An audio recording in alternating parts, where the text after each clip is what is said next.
Let's get into it with. It's like you could pick any game to start with. Pete was like, "What? How does this look? Does this look like a good rundown?" I was like, "You could basically start with any game and it'd be okay." But we're going to start with maybe the craziest play that we have seen all season long. Yeah, the way that the game between the Raiders and the Patriots ended on the lateral to end it. Jacoby Myers going rogue, basically, and Jason Garrett called it out on TV, which was a good call because I think some people may have thought, like, did they try to do that? Were they calling that? I think but a lot of people did it first. They were just why would the draw. Patriots do that? Why would Belichick do that? But you can question the coaching staff, like, if you are just going to run the draw, maybe just take a knee. Well, I mean, and that's the other thing you see, too. When he first breaks the line of scrimmage, if you watch the play back, Mac Jones is telling him to go down. Mac Jones is literally going like this. One of the best parts of the whole play, listen, the play's amazing. We know that. But what I got a kick out of as the night went on was watching the reaction of the coaches on the sideline.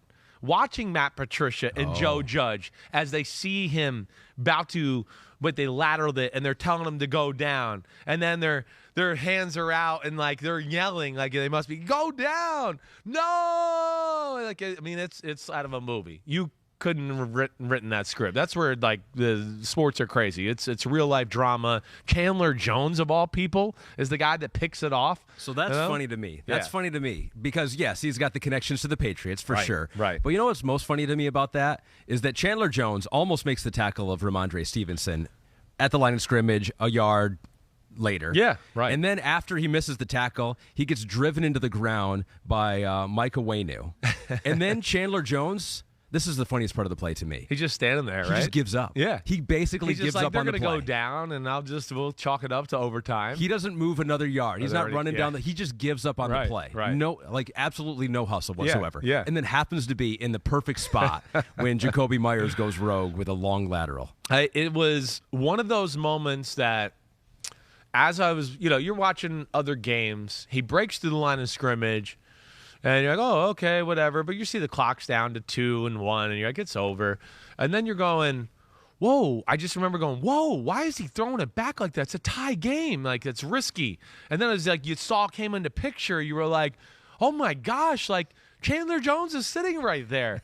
And it was like, and then it happened in slow motion. And I think everybody, like Pete would tell you and everything. We were getting ready to rehearse a segment, right, for the Football Night in America. And I literally ran off the rehearsal. It was like, holy shit, what the hell are they doing? I mean, it was just an unbelievable moment. But that's hilarious. Yes. That is hilarious. Watching the dots right now, if you're watching on NBC's our YouTube page, it's pretty amazing. Let me see that again. I want to watch it. I mean, look at 55. Chandler Jones misses almost the tackle. makes the tackle. Yep. Ramondre. Driven into the ground, and then he's just standing there. He's just standing there. He's like, all right, move. it's over. And then for some reason, Ramondre pitches it back. And then Jacoby Myers makes really one of the poorest decisions we saw in football this year, and that could have knocked the Patriots out of the playoffs. Which I thought the Ramondre, looking at that one, I was like, there was the potential that one could have been awesome. Like that little pitch right there, it was like, whoa. If Jacoby catches that, it catches him off guard, goes up the sideline like that. Actually may have worked. So after the game, Bill Belichick talked about it. Jacoby Myers talked about it. If you haven't heard their comments, here they are right now. We made a mistake on, play didn't work. We've talked about situational football. We talk about it every week. But we've got to do a better job playing situational football. I thought I saw Mac open. I didn't see Chandler Jones at the time. I just thought he was open, tried to get to him, and let him try to make a play with it. But the score was tied, so like I said, I should have just went down for it. It ain't even about Ramondre, you know what I'm saying? Once you give it to me, I'm smart enough to know the score was tied and to go down with it, you know what I'm saying? So first of all, mad respect for Jacoby Myers. Like if you've seen that interview, he's in tears basically after the game, and he stood by his locker and answered all the questions. And that one that he just answered there was like after he'd already answered 3 questions about the play, like how bonehead it was, and then it was someone goes, "Well, what were you seeing out there?" And so he had to like kind of relive it again. But he just got caught up in a brain dead moment, moment trying to make it happen, right? Just it's an athlete where it's like the gift and the curse. You just don't stop competing. You think, oh gosh, maybe we can make a play and end this right here, But it was just one of those where he obviously, lost his common sense to a degree, and you got to realize at some point, like, wait, it's a tie game. We can't be risky here. I can't take that chance, and it's unfortunate. It is. I mean, Jacoby Myers He seems to be a total Patriot guy and has done things the right way there. But this is the weird thing about the Patriots this year. It's just weird. It's been a sloppy year, almost from the start of the gathering of the offensive coaches, and it's just filtered into the season where we've seen more penalties, we've seen more turnovers, we've seen situational football, and again, like Bill Belichick and that crew up there, nobody practices it more.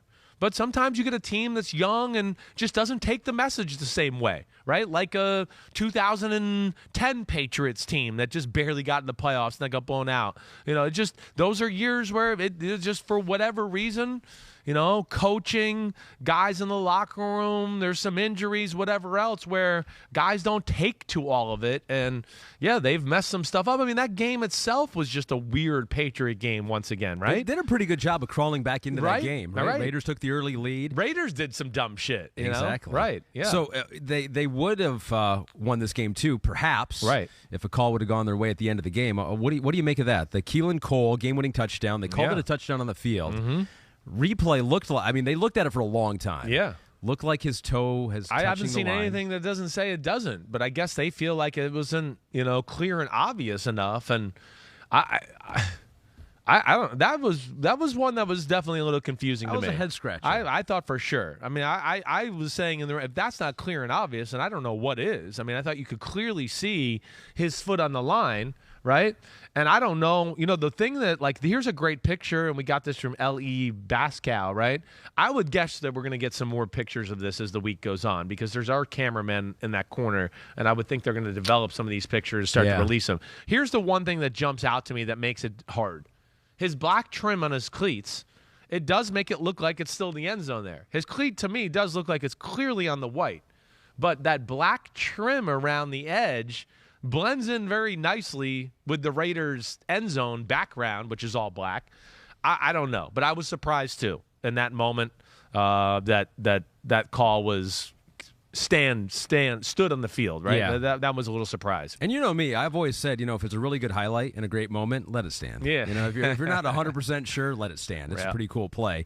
It was the first time this season that the Raiders have won when leading by double digits at halftime. That's crazy. They're 1-4 now. Right. How crazy is that? Yeah, it's crazy. But yeah, this is a crushing loss for the Patriots. They're 7-7 now. Mac Jones was just 42% completion percentage, 112 pass yards. Yards per attempt were like 3.5, career low in completion percentage and yards per attempt. And he didn't even leave this game with an injury. He played the whole thing. No, it was just ugly. Rashant Dutt says, also, were Patriots' offensive struggles more due related to Mac, the OC, the game plan, or the defense from the Raiders? Well, I think to me would be more the OC, the game plan, and the defense of the Raiders. It just fell. This is why I picked the Raiders to win the game, and I'm not trying to sit here and tell you I'm some Nostradamus or anything.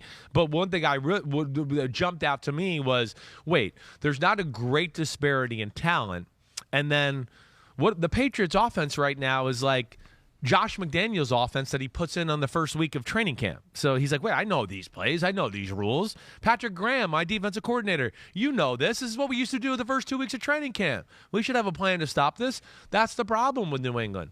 It's just not a creative offense right now.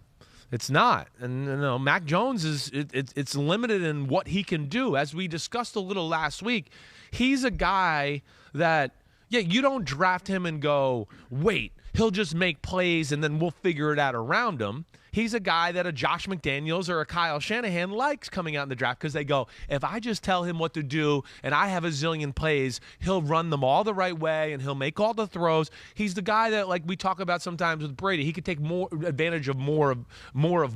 When you give him more options and more audibles and more things to read, he can really digest it and bring it all in and put it out on the football field. Right now, he's probably feels like he's taken a step back as far as a quarterback and his knowledge of the game and things they're doing on the offensive side of the ball. So that's where it's a big disappointment to our question there from Rashant Dutt. Yeah, did you see Did you see Josh talking to Mac for a long time at the end of the game there? Right? It was like Bill's just standing there waiting which for I the love handshake. too. Right. Which Bill just wants to like. I wonder what he was saying to Mac there. He was talking to him for a long time. He was probably just telling him, hang in there, you're doing great. Your coaches suck. Yeah, something of that. He won't go there, but Josh is a classy guy. But I'm sure he's just telling him to hang in there. He knows what he's capable of, Mac Jones. Yeah. As far as Josh knows what he's capable of. Then it was a quick handshake with Bill. How do you think that relationship is? I think it's good. I do. Bill is the kind of guy with those type of relationships. He gets it all out, the mushy, gushy stuff before the game. And after the game, he just wants to let's shake hands and move on and let's not make a spectacle. But I think that relationship is fine. It's a good win for the Raiders. Good for them. Came off a crushing loss last week. And then the Patriots, again, too, they came off a win last week where we were underwhelmed. I mean, they didn't play great against Arizona, even though the final score showed they won it kind of convincingly. It wasn't.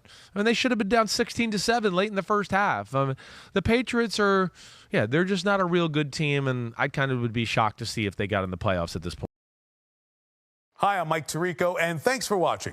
Make sure to hit subscribe for the latest news and highlights from NBC Sports.